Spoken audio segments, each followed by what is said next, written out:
Muy buenas, ¿cómo están? Soy Emilio Perini, es un verdadero gusto, un auténtico placer para mí estar aquí haciendo nuevamente Tenemos Historia, el programa, el espacio de radio donde nos proponemos conversar, dialogar, intercambiar opiniones con historiadores, con periodistas, con escritores, con oftalmólogos, con médicos, con maestras, con cualquiera que de alguna u otra manera haya encarado o analizado algún aspecto de nuestro pasado y nos ayude a comprender cómo llegamos a ser lo que hoy somos, de dónde venimos y tal vez, solo tal vez, intuir hacia dónde vamos. Y desde hace ya más de 12 temporadas que estamos haciendo este programa y junto a mi amigo el doctor Omar López Mato, a quien ya saludo. ¿Cómo estás, Emilio? Y como nos gusta repetir siempre, si no sirve para ninguna de esas cosas, nos entretiene un rato.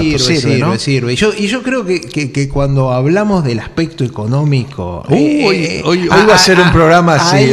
Ahí es en donde... Porque viste que el acontecimiento, el voluntarismo, viste, no sé si eso siempre se puede repetir, hay características psicológicas, sociológicas, que pueden ir cambiando, modas, etcétera, pero las variables económicas no son tan múltiples. Bueno, déjame que recuerde todo lo parroquial. Les recuerdo que nos pueden escribir al programa tenemoshistoria@gmail.com, que estamos en Twitter @Emilio Perina, que el programa está siendo grabado en video por Daniel Villarruel.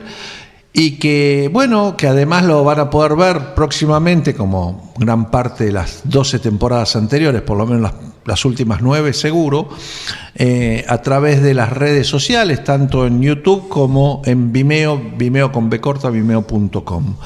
Y hoy tenemos un invitado que ya ha estado con nosotros varias veces, Carlos Newland, es licenciado en Economía y doctor en Historia, y hoy el tema, yo creo, Carlos, que va a ser...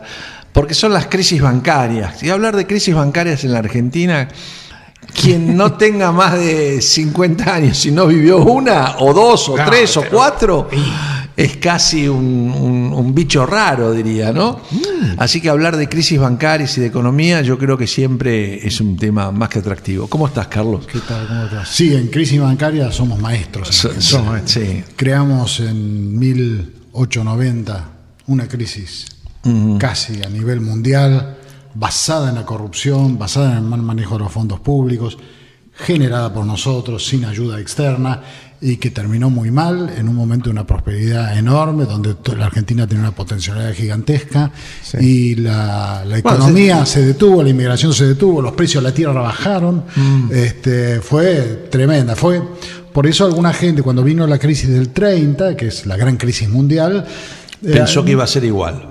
No, y al no la dar... ¿El mundo no estaba en una crisis desde el año 70 y pico en Europa? Yo creo que yo tengo entendido que había pasado el mismo mecanismo de multiplicación. Les voy a pedir a los dos un poquito de paciencia. Presentamos los auspicios del programa y nos ponemos a conversar con Carlos Newland sobre crisis bancarias y crisis económicas, porque están vinculadas, aunque no siempre lo mismo, ¿no? Porque nos vamos a referir hoy mucho más a las crisis financieras que a las crisis económicas. Presentamos los auspicios y seguimos con Carlos Newland, aquí en Tenemos Historia.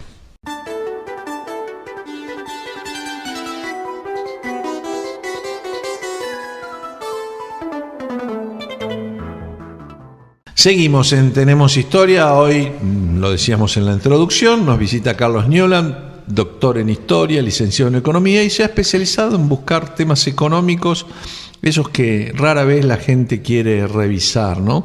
Y la idea es, arrancamos con el 90, entonces, como primera gran crisis económica argentina. El 90 es una gran crisis, como dije yo, generada localmente. Básicamente se le dio permiso a los bancos públicos de emitir dinero sin respaldo. Por supuesto. En ese momento, cuando hablamos de bancos públicos, estamos hablando del Banco Nación y bancos provinciales, un montón. Exactamente, el Banco Provincia de Buenos Aires. Y Banco Provincia de Buenos Aires. Y había bancos privados. Banco Nacional en ese momento. Y había bancos privados que también podían emitir. Sí, pero no fueron parte importante o relevante de esto. Esto fue un tema en que los bancos pudieron prestar sin restricciones a sus clientelas, muchas de ellas políticas. Ese dinero fue a la especulación. En algún momento dado empezó a haber inflación, hubo una huida del dólar, es mucho más complicado, no vamos a hablar de eso hoy. gran devaluación, crisis, quiebran todos los bancos. Al oro, en realidad, en ese momento, ¿no? Exactamente. Al Perdón, al oro. Sí. Al oro. Y, estoy con él. De todas maneras, si uno ve, hubo varias crisis, sobre todo fue el tema del ferrocarril. El ferrocarril fue una fuente de especulación. Y en muchas partes del mundo hubo crisis financieras, en Australia, en Estados Unidos, no de esta envergadura, pero hubo crisis financieras porque, como todos, cuando aparece uno de estos instrumentos y empiezan los bonos y que no son tangibles, empieza la fantasía alrededor de eso y muchos se van de mambo. Sí, eran inversiones especulativas en manos de gente local. Sí. Los ferrocarriles siguieron construyéndose después de la crisis del 90. Sí. Pero eran, gracias a Dios. Claro, pero fueron... Bueno, pero esa es una historia de corrupción, ahí está metida la corrupción. No es mi especialidad, hay ya libros sobre este tema, pero es un tema reiterado que a mí primero lo vi a través del libro de Cacho Lotterstein, después yo repetí un poco lo que él hizo en el 90, yo hice en los 30. Hay una captura de las clases políticas, especialmente los partidos políticos, del sistema bancario público, que es muy grande en América. ¿Te acordás el título del libro de Carlos? Los bancos se roban con firmas. Los bancos se cerraron. La frase de Vélez. La frase de Vélez. Sí. Es el título de Lotterstein. Sí, un gran libro. Muy interesante y repite prácticamente lo que yo encontré en los 30. Yo tenía una pregunta que me surgió ya cuando empezamos a tocar el tema en los 90, porque una de las consecuencias de esa crisis es que Juárez Celman es uno de los pocos presidentes que ni calle tiene, o sea, salvo en Córdoba, porque fue gobernador. Recordemos, la crisis deriva en la Revolución del Parque, el origen del Partido Radical, de la Unión Cívica primero, después Unión Cívica Radical. La revolución fracasa, pero el gobierno cae y asume Carlos Pellegrini, piloto de tormentas y de crisis. La pregunta es, ¿cuánta responsabilidad en la crisis tenía el propio Juárez Celman? Y bueno, había generado primero su banco, el de la provincia de Córdoba, donde él tenía un banco. Fue de los más transgresores era el banco público. El banco público. Pero él venía de ser gobernador, o sea. Sí, y él, es el responsable de armar esta la ley de bancos garantidos, que es la base de una ley difícil de entender, cómo se llegó a lo que se llegó, pero es la base de lo que ocurrió. Una típica burbuja especulativa que al explotar hunde la economía, ¿no? Distinta a la crisis del 30, porque la crisis del 30 nos viene de afuera. Claro. Hay una crisis mundial, caen los precios de los commodities especialmente, entre ellos todos los que nosotros exportamos, y así se transmite la crisis a la Argentina. Pero te propongo todavía no abandonar la del 90, a ver si podemos bucear algún otro elemento que nos pueda ser útil hoy. De analogía. De analogía o de comprender.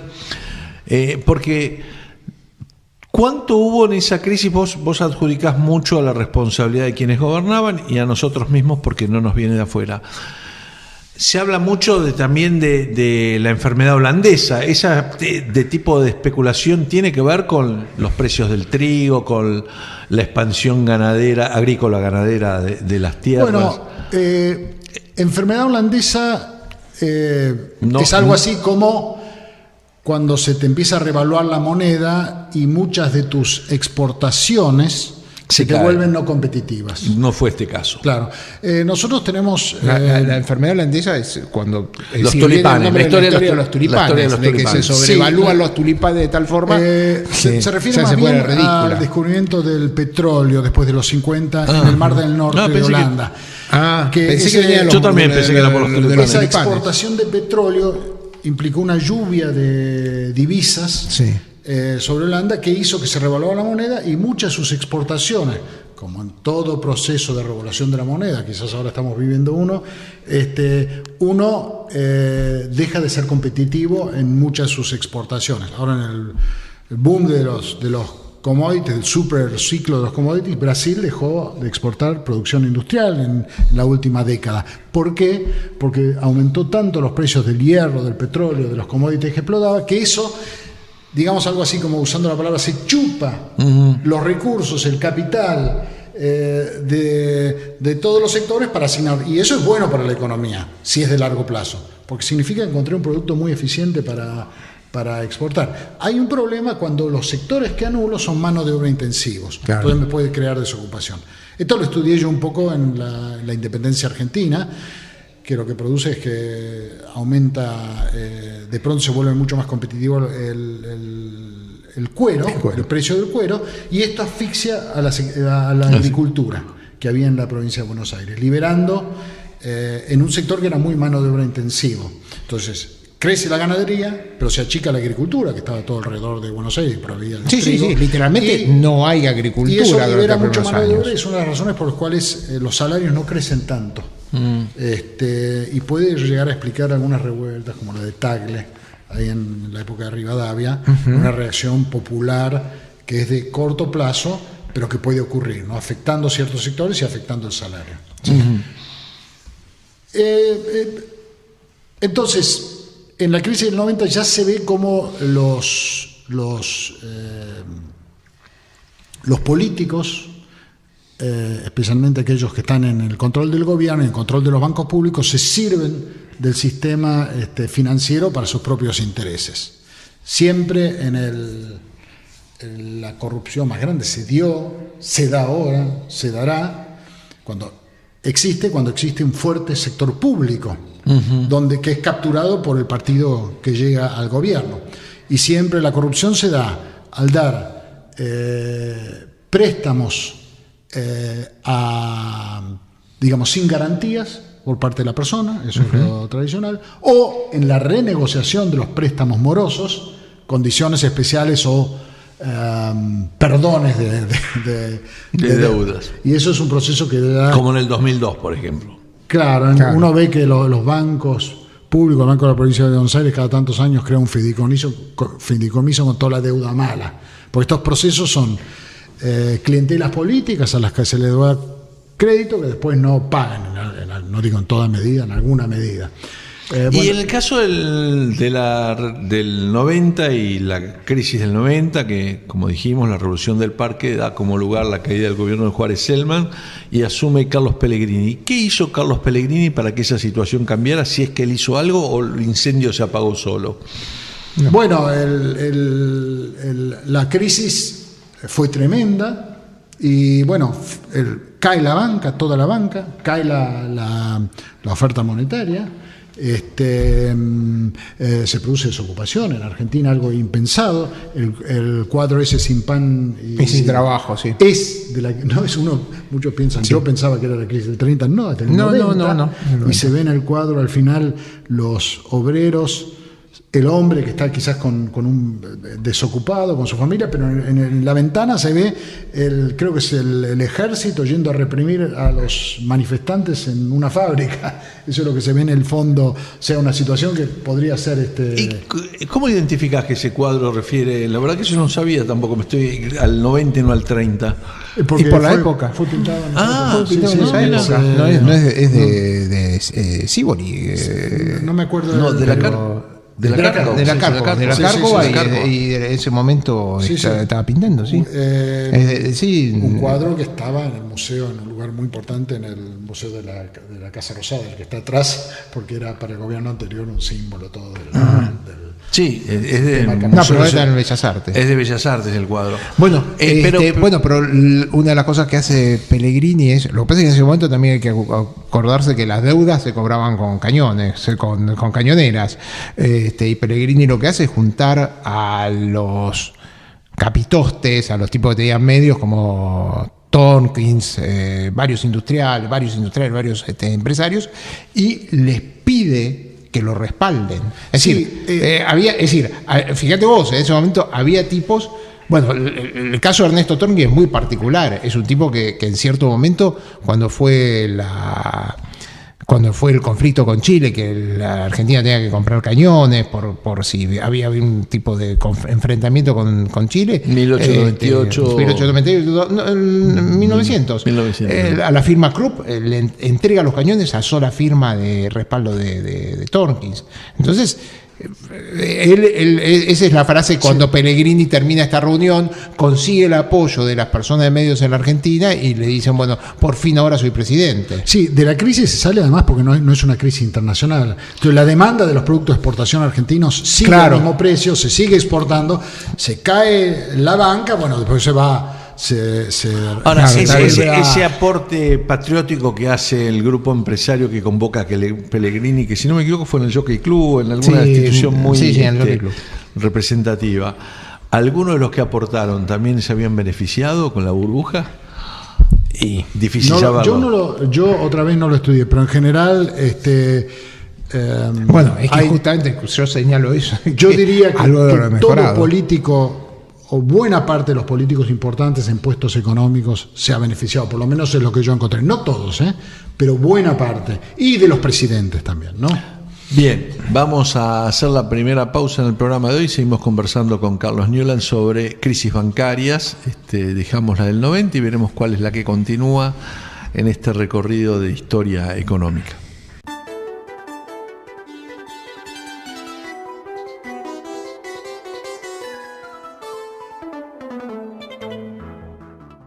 Seguimos en Tenemos Historia, hoy con la visita de Carlos Newland, y estamos hablando de crisis bancaria fundamentalmente. Y antes de pasar a la siguiente crisis, la gran crisis, bueno, tenemos, nos decías en el corte, el final de la Primera Guerra Mundial, pero no es una crisis bancaria, y hoy vamos a tratar de hablar de crisis que provoca la especulación financiera. Todavía me quedó un poco pendiente la idea de, bueno, el único malo de la película, el responsable de todo, fue solo Juárez Selman. Ahora invierto la pregunta, insisto sobre ese tema, y digo, ¿qué otro personaje debería hacerse cargo del desastre? Bueno, digamos? Ahí Cacho Lotterstein cuenta una multitud de personajes. Es decir, la clase política, claro, uno cuando llega a un gobierno, esta es una época en que no hay empresas públicas, los bancos son públicos. La gran oportunidad de ayudar tu situación económica es a través de los bancos. Los bancos permiten, en toda la historia de la humanidad y de este último siglo, transferencias gigantescas de recursos. Claro. No hay nada que se le compare.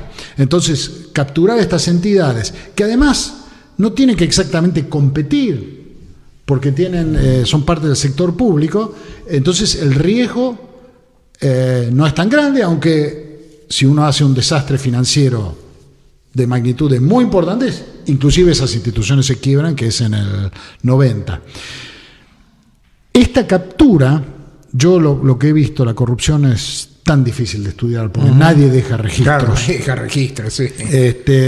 La pude empezar a conocer porque el Banco Español, que es el que yo estudié, termina quebrando hace algunas décadas, y los papeles del banco, que nadie nunca esperó dentro del banco, terminaron en la biblioteca Torquist del Banco Central. Claro. Entonces ahí yo empecé a ver cosas extrañas, como manejos crediticios de gente vinculada al gobierno. Y esa fue la entrada, que después a veces uno necesita alguna referencia clara para entender otras cosas que leyó que no entendió, claro, a qué se referían. Y ahí me di cuenta que el sistema político usaba, por supuesto, fundamentalmente del mayor banco, el Banco Nación, y de un banco, digamos, privado, pero subsidiario, que dependía del Banco Nación, porque necesitaba sus redescuentos para sobrevivir, el Banco Español, también íntimamente vinculado a la clase política. La relación, quizás el caso más relevante en la primera época, digamos, en el irigoyenismo, es el caso de Domingo Salaverry. Irigoyen era un hombre de campo, estanciero. Lo que más le gustaba a él era la vida de campo, sí. Lo mismo que otro personaje que también cae en esta redada, que es Lisandro de la Torre. Y puso como ministro de Economía a un señor Domingo Salaverry, que era consignatario de Hacienda. Las consignatarias eran lugares donde uno enviaba el ganado a vender, pero también en entidades financieras. Sí. Entonces, lo que yo fui encontrando, hoy en día todavía, lo que fui encontrando es que después de que toma el ministerio Domingo Salaverry, hay un préstamo muy grande a su consignataria desde el Banco Nación. Con ese préstamo, la consignataria a su vez le presta ese dinero o financia un gigantesco ingenio llamado el Tabacal, que va a ser administrado y construido por Robustiano Patrón Costas, el político conservador más importante en la época, que dura hasta los 40. Este es un crédito que sale del Banco Nación durante un gobierno radical para, digamos... un amigo del ministro Salaverry. Pero está bancando al opositor, porque después Patrón Costa fue candidato a presidente en 2 oportunidades. Sí, ahora podemos hablar, hay mucha historia con esto. Pero el Tabacal es en Salta, si no me equivoco. En Salta, sí, un gran ingenio. Y los 2 socios de Patrón Costas son los cuñados de Salaverry. O sea, este crédito se hace este ingenio gigantesco y este crédito nunca se paga. Nunca se paga. Es equivalente posiblemente a 3 puntos del PBI. No estamos hablando de cifras chicas. Estos préstamos privilegiados, la cifra que yo encuentro típica es de 1 millón de pesos. 1 millón que es la que, por ejemplo, recibe Lisandro de la Torre.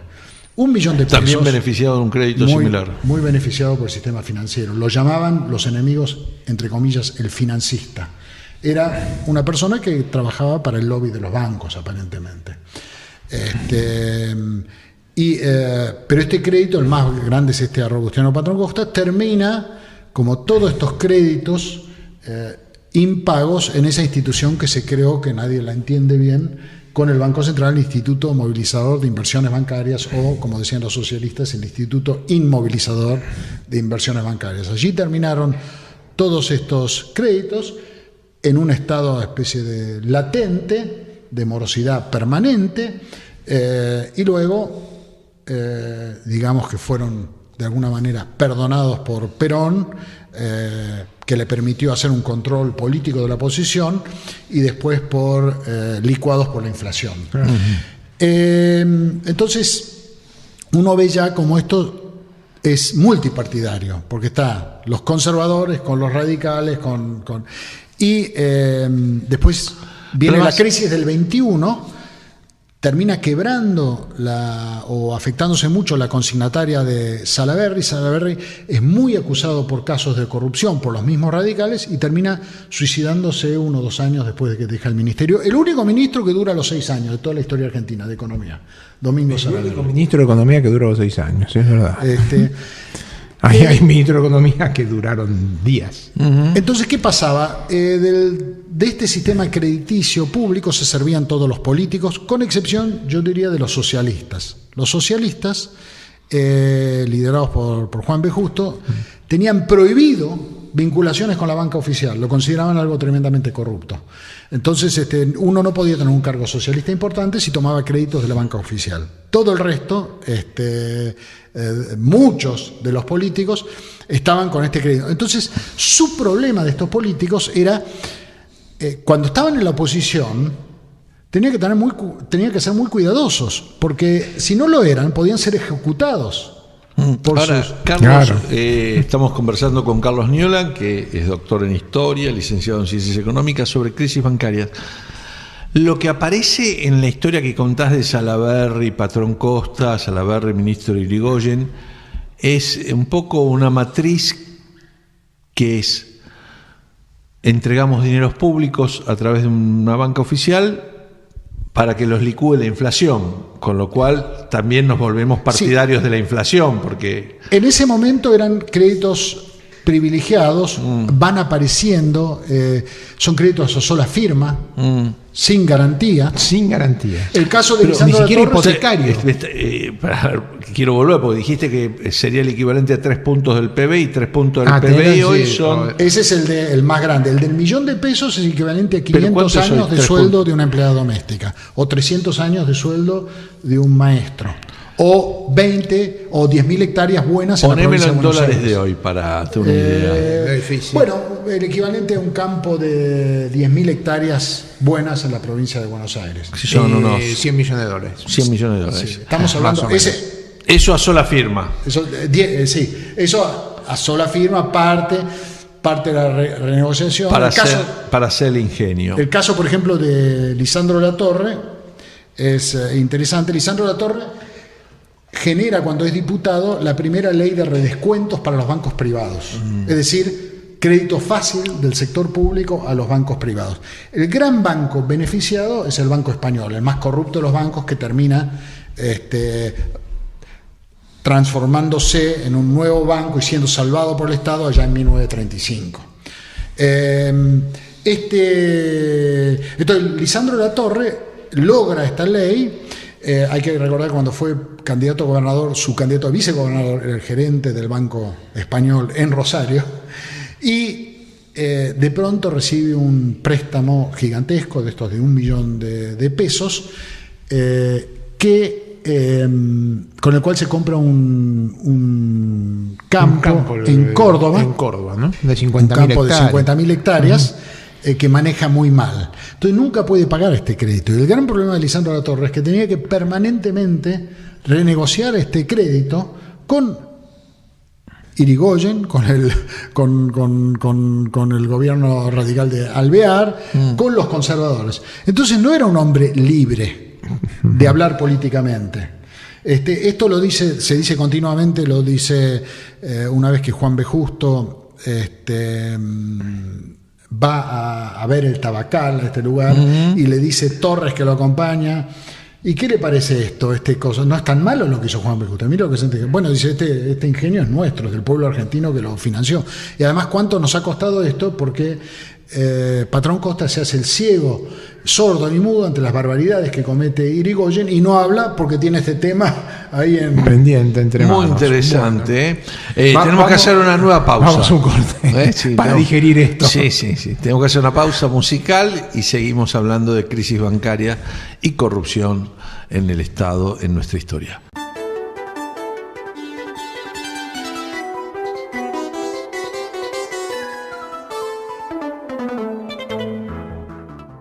Seguimos en Tenemos Historia. Hoy nos visita Carlos Newland y con él estamos conversando de crisis bancarias, situaciones de corrupciones entre el mercado financiero, negocios y algún sector del poder.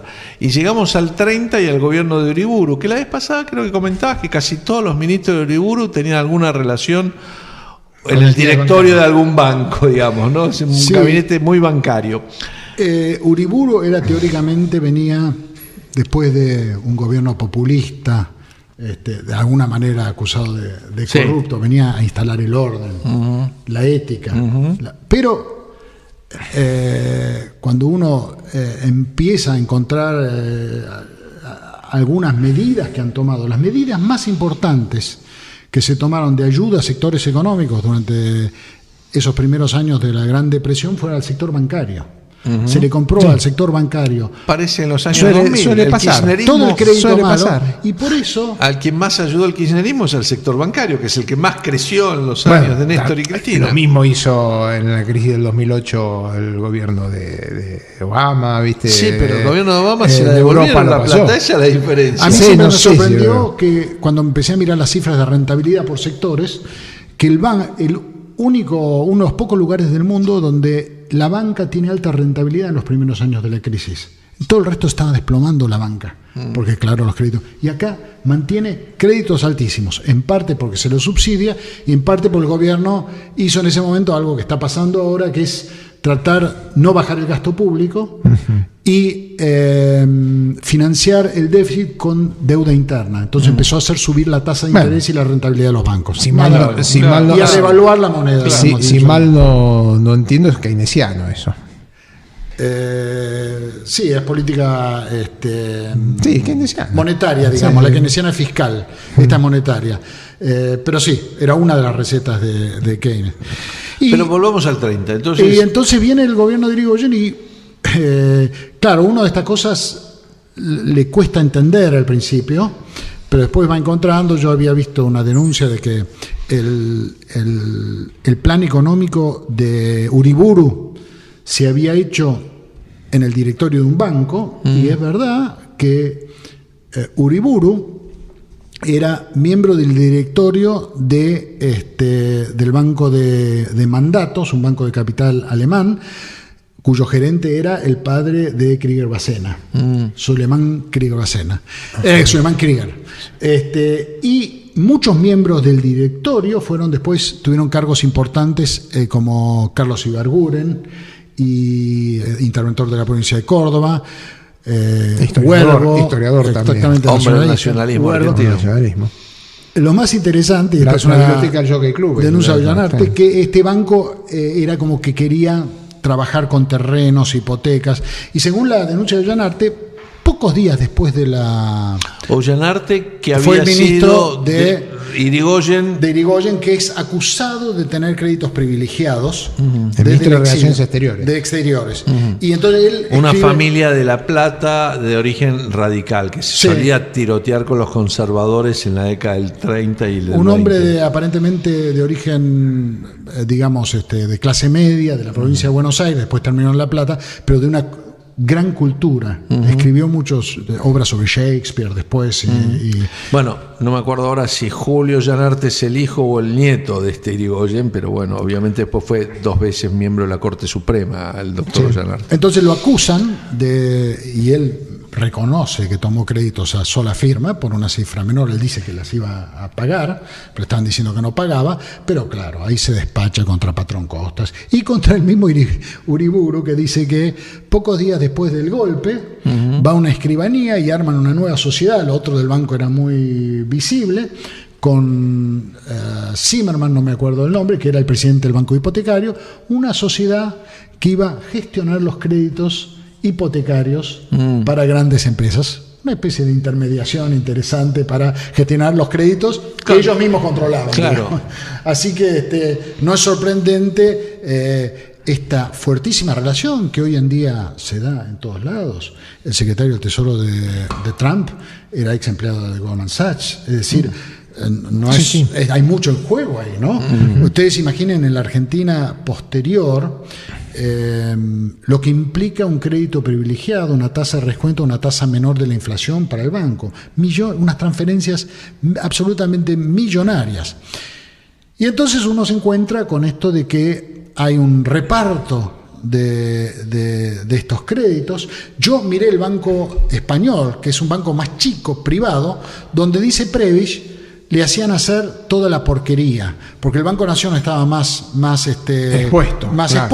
Entonces, cuando querían un crédito muy especial de alto riesgo, lo mandaban al banco. El Banco Español no podía negarse, porque dependía de los redescuentos que le daba el Banco Nación. Y entonces ahí vemos todos los miembros, los presidentes de la Cámara de Diputados. Eso se parece a una historia más o menos reciente, que fue cuando al Banco Mayo lo obligan a absorber el Patricios. Claro. Sí.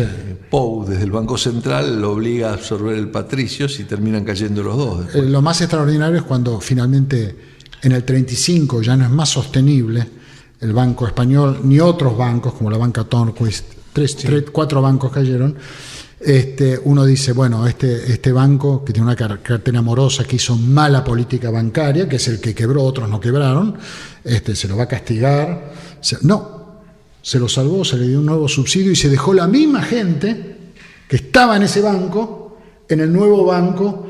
Dice Raúl Prebisch, que era que trabajaba con Pinedo, cuando se entera de esto, lo va a ver a Pinedo y le dice: mire, Pinedo, a usted un día lo van a meter en la cárcel por esto. Y lo va a ir a visitar todos los meses a la cárcel el gerente del Banco Español, le va a llevar una botella de cerveza, cuando se acuerde de ir.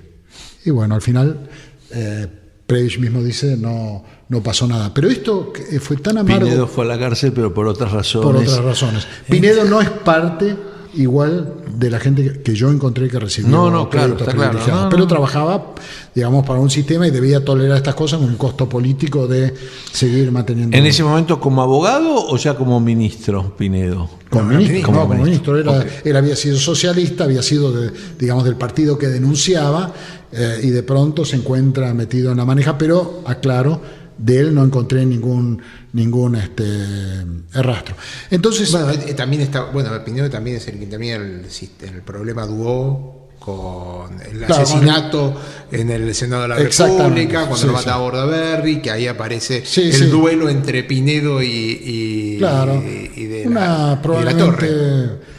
No tan relevante ese debate de las carnes, mucho más relevante esto que estaba pasando en el sistema financiero, ¿no?, para la economía.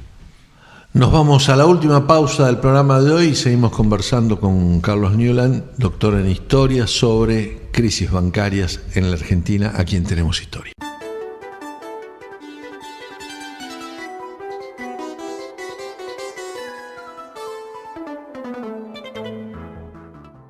Último bloque del programa de hoy de Tenemos Historia, con la visita de Carlos Newland.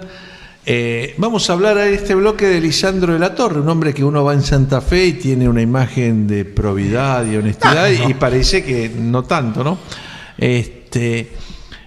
Ahí me quedó una pregunta sobre algo, más que una pregunta, quería subrayar algo que dijiste sobre el final del bloque anterior, porque me parece una de las lecciones del programa de hoy. Y mucho más importante que la crisis de la carne, los frigoríficos que recibió tanta prensa nacionalista, sobre todo Scalabrini Ortiz, los muchachos de Forja y demás, es el tema de la corrupción bancaria, y sobre eso se escribe mucho menos. ¿Eso tiene que ver con el hecho que en la corrupción de la bancaria hubiera menos injerencia extranjera? Sí, porque en los frigoríficos siempre el tema es que los ingleses, ¿no? Sí, la gran corrupción se da en la banca nacional. Claro, por eso. No con la banca extranjera. La banca extranjera no recibe estos subsidios gigantescos, no quiere participar del instituto movilizador, donde se manda, que termina comprando todo el crédito malo de la economía. Se niegan, lo consideran una cuestión de políticos de tercer mundo, digamos. Eso está registrado porque hay un... No, de tercer mundo, por supuesto, es entre comillas, porque no existía ese concepto en esa época. Bueno, pero lo consideraban... sí, te entendemos. El caso de Lisandro de la Torre de país bananero. Es una tragedia, porque esto termina condicionando su acción política. Esto lo cuenta también Ollanarte, que dice que, Uriburu, por supuesto, impidió que participaran los radicales en política, y eso habilitó tanto a socialistas como a demócratas progresistas a tener muchas bancas en el Congreso, pues capturaron esos votos. Y decía Uriburu, Lisandro de la Torre lo vuelan de un plumazo, de un cachetazo cuando quieren, pero es el disidente tolerado. Además que Lisandro de Torre era muy amigo de Uriburu, ¿no? Y era el candidato, inclusive durante un tiempo fue el candidato de Uriburu para presidente, para sucederlo a él en la presidencia. Entonces es interesante el crédito de Uriburu, porque no es ni a los radicales en el poder ni a los conservadores, sino un tercer partido que también ligaba algo, digamos, un tercer individuo de un tercer partido. Y al darle, además de los negocios y las comisiones que pudiera haber, lo tenían agarrado frente a cualquier situación. Sí, dice Prebisch, también cuenta que cuando se estaba negociando en el Parlamento la creación del Banco Central y del Instituto Movilizador, Banco Central iba a reemplazar al Banco Nación como regulador del sistema financiero. Y la idea era precisamente prevenir parte de esta corrupción. No sé si a lo largo de la historia funcionó o no. Claro, pero lamentablemente. La idea de Prebisch lo que les pone es eso, ¿no? Claro. El Banco Central como independiente entre comillas, dura muy poco, porque después es nacionalizado, pero cuando uno ve los personajes que van al directorio por parte del sector privado, son los mismos que están implicados en el Banco Español y en todas las historias que nos contaste antes. El que había sido gerente del Banco Nación, 2 años después, creo que en el 37, pasa a ser miembro del directorio. O sea, el gran privilegiado por estos de la entidad gran privilegiada. Y el caso de Lisandro de la Torre, entonces cuentan, Prebisch, que cuando estaban discutiendo esto, le dicen, Prebisch está preocupado, porque dice, habla con el gerente, con uno de los funcionarios del Banco Español, y dice, mire, estoy preocupado de lo que va a hacer Lisandro de la Torre en el Congreso, porque el Partido Demócrata Progresista es contra el Estado fuerte. Entonces, contra una entidad como el Banco Central iba a oponerse. Y le dice a este hombre, mire, no se preocupe. Contra el Banco Central quizás diga algo, pero del Instituto Movilizador no va a decir nada. Su crédito va a terminar ahí. ¿Qué va a decir? Para que lo ejecuten. Y claro, este es un tema permanente. Él recibe $1.000.000 de pesos para comprar este banco gigantesco. Es muy rara la operación porque nunca terminan de escriturar estos campos a nombre de Lisandro de la Torre, pero él saca créditos adicionales con ese banco como garantía. Y Lisandro de la Torre con ese campo. Y él hace muchos malos negocios con el campo. Invierte mal, quiere crear un sistema de irrigación. Ahora, perdón, es bastante curioso que un santafesino me recuerda a ciertos gobernadores peronistas que invierten en provincias cercanas, pero nunca en su provincia, para que no le encuentre las inversiones, ¿no? Había entre Tucumán, Catamarca, Salta, cruces de este tipo, ¿no? Sí, me refiero a años recientes. Es de valor histórico porque se llama Pinas y es el que termina en manos después de Manuver Calvet, que termina que es un caso escandaloso. Sí, ese es el campo de Lisandro de la Torre. El caso fue por herencia. Sí, pero por eso, pero todavía no sé si está por resuelto. Estafas en la herencia. Todavía no hay quedó claro quién era hijo y quién no era hijo. Por eso. Hay también toda la historia. Ahora, pero te insisto, él no, en Santa Fe hay buenos campos. Claro, él se fue Córdoba, él había sido presidente de una sociedad rural en Santa Fe. Por eso digo, quizás no podía conseguir esa extensión. Sí, era un campo 50.000 hectáreas en Santa Fe, bueno, puede ser el norte de Santa Fe. Y un campo que él inmediatamente deja de pagar los créditos. La forestal tenía casi 1.000.000 de hectáreas en el norte de Santa Fe en esa época. Él deja de pagar los créditos, un tema que tiene que estar en permanente renegociación, y es uno de los temas que eventualmente lo lleva al suicidio, porque al suicidio lo lleva a Lisandro de Torre, que lo abandona a su partido, le hace renunciar a la banca de senador para entrar en una alianza con el radicalismo, ahí por el 38 creo que es, y tiene este tema del campo, que él amaba este campo, pero al que no podía ir porque no le pagaba los sueldos a los peones de estancia y a los puesteros. Entonces él no podía pisar el campo. Había hecho muy malos negocios. También hay ciertas acusaciones de corrupción, de venta. Él primero dijo que no iba a talar ningún árbol que había en el campo, y cuando lo empezó a apretar económicamente, empezó a cortar hasta la última lechuga que por eso lo llamaban el leñador de piñas de la Torre.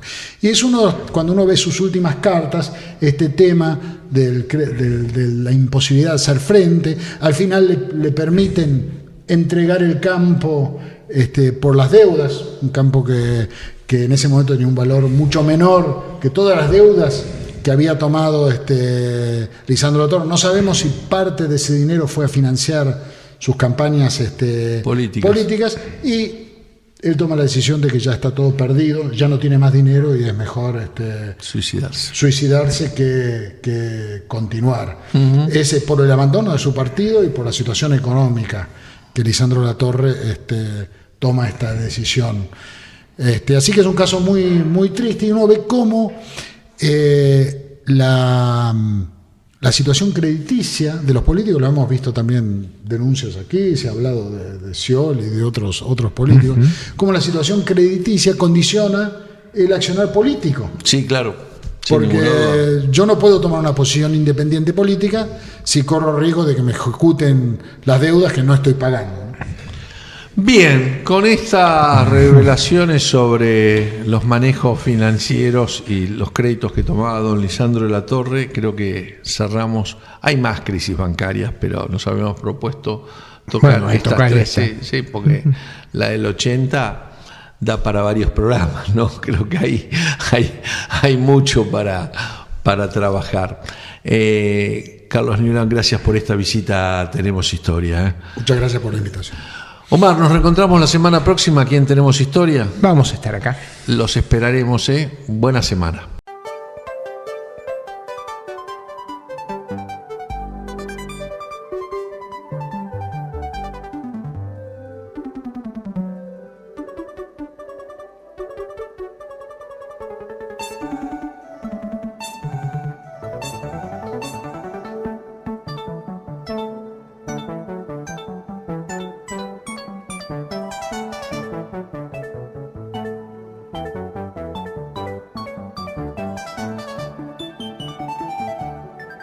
Thank you.